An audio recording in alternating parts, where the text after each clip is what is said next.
Hello বন্ধুরা, আপনারা কেমন আছেন? আমি আপনাদের সামনে নতুন একটি ভিডিও নিয়ে হাজির হয়েছি। এই যে আমাকে স্ক্রিনে দেখতেছেন পথ করে, কিন্তু দেখার পরে একটু দেখতে পারবেন ঢাকা শহরের মধ্যে সবচাইতে ফেমাস জায়গা, যার নাম শোনে নাই এমন কোনো মানুষ নেই।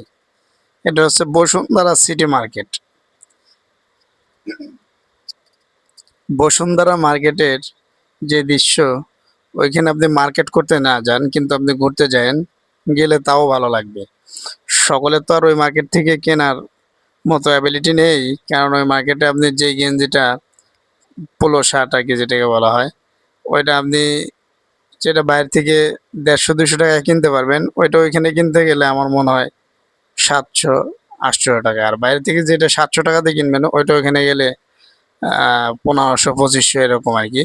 তো যাই হোক, কেনাকাটা করবেন, সাবধানে করবেন, সকলের কষ্টের টাকা। তবে মার্কেটটা দেখে খুব ভালো লাগছে, আপনি গেলে আপনার অনেক ভালো লাগবে। এইখানে শুধু যে ছেলেরা কেনাকাটা করে তা না, ছেলেদের চেয়ে মেয়েরাই এইখানে বেশি যায়, যাতায়াত করে। কারণ এইখানে সকলেই ঢুকে। এখানে যাওয়ার পরে আপনি বুঝবেন যে কেমন লাগে। ঢাকা শহরে যারা যাবেন তারা অবশ্যই বসুন্ধরা মার্কেট থেকে ঘুরে আসবেন, কিছু কেনেন আর না কেনেন, একটু দামাদামি করে আসবেন, দেখবেন আপনার একটা এক্সপেরিয়েন্স চলে আসবে। এই জন্যই আমি আপনাদেরকে এটা দেখিয়ে দিলাম যে আপনারা অবশ্যই যাবেন। ঢাকার যে কোনো স্থান থেকে, গুলিস্তান বলেন, মতিঝিল বলেন, যে কোনো জায়গা থেকে আপনি খালি বলবেন বসুন্ধরা মার্কেট যাব, সকলে আপনাকে চিনিয়ে দিবে। এখন বলতে পারেন যে ভাই, এই বসুন্ধরা মার্কেট কে না চেনে? আরে ভাই, আপনি চেনেন, কিন্তু আরও এক ভাই তো চেনে না। আপনি যান, কিন্তু আরেকজন তো যায় না। এই জন্যই ভিডিওটি দেওয়া। তো অবশ্যই যারা আমার এই ভিডিওটি দেখতেছেন, অবশ্যই একটু কমেন্টস করেন, লাইক করেন, কেমন লাগলো, ভালো না খারাপ একটু জানেন। আর আমার ভিডিওটি অবশ্যই সাবস্ক্রাইব করে দিবেন, বিশেষ করে শেয়ার করে দেবেন সকলে। তো যাই হোক বন্ধুরা, আমি ঢুকলাম, ঢোকার পরে দেখি ও মা, একটা সিঁড়ি বিদ্যুতের গতিতে চলতেছে, সিঁড়ি আবার উপর দিকে ওঠে। সিঁড়িতে উপর দিকে উঠলাম, ঘুরলাম ফিরলাম, ভালোই লাগলো। তারপরে আবার দেখি ওই আল্লাহ, যে তার দিয়ে কি তার দিয়ে, বিদ্যুতের তার দিয়ে কেমন লিফট, জ্বলন্ত লিফট, আমি কোনোদিনও দেখিনি। ওইখানে যাই দেখি ওই রে, সেই লিফট। খালি দেখলাম, দেখার পরে দেখি লিফটে উঠতে হলে টিকিট কেটে ওঠা লাগে। পরে আর কী করার ভাই, টিকিট কেটে হ্যাঁ লিফটের ভিতরে উঠছি। ওঠার পরে মনে করেন কয়েকজন করে ভাই ভিডিও করা যাবো না। ওরা কী করার, আমার বন্ধুদের করলাম আমি উঠি, তোরা ভিডিও কর।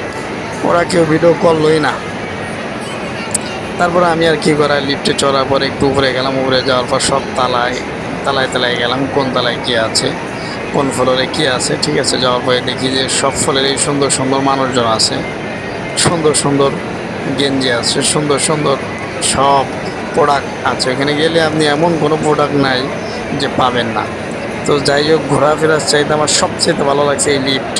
ওই যে দেখেন উড়ন্ত ঝুলন্ত লিফট, এটা উঠলে সব দিক দিয়ে দেখা যায় কত সুন্দর একটা পরিবেশ। আপনি না গেলে বুঝবেন না, যারা গেছেন তারা অবশ্যই জানেন। তো যারা গেছেন তারা অবশ্যই কমেন্টস করবেন ওইখানে যাওয়ার পরে সর্বপ্রথম আপনি কোন জিনিসটা কিনছেন। আমি ওইখানে যাওয়ার পরে যেই জিনিসটা কিনছি, ওই জিনিসটির নাম এখন বললাম না, পরবর্তীতে বলবো। তো যারা ওইখানে প্রথম ঢোকার পর, বসুন্ধরা মার্কেটে প্রথম যাওয়ার পরে যারা যেই প্রোডাক্টটি কিনেছেন, ওই প্রোডাক্টের নাম উল্লেখ করেন। দেখেন কত সুন্দর সুন্দর মানুষ, হাই লেভেলের হাই সোসাইটির মানুষজন এখানে যাওয়া আসা করে। একবারে হাই সোসাইটি থেকে নিম্ন শ্রেণীর মানুষ পর্যন্ত এখানে যায়। তো আমি প্রথমত 2-3 দিন, ভাই কী কোনো দুঃখের কথা, ওইখানে 2-3 দিন তো আমি শুধুমাত্র এই লিফটে চড়ার জন্য ঘুরতে গেছি।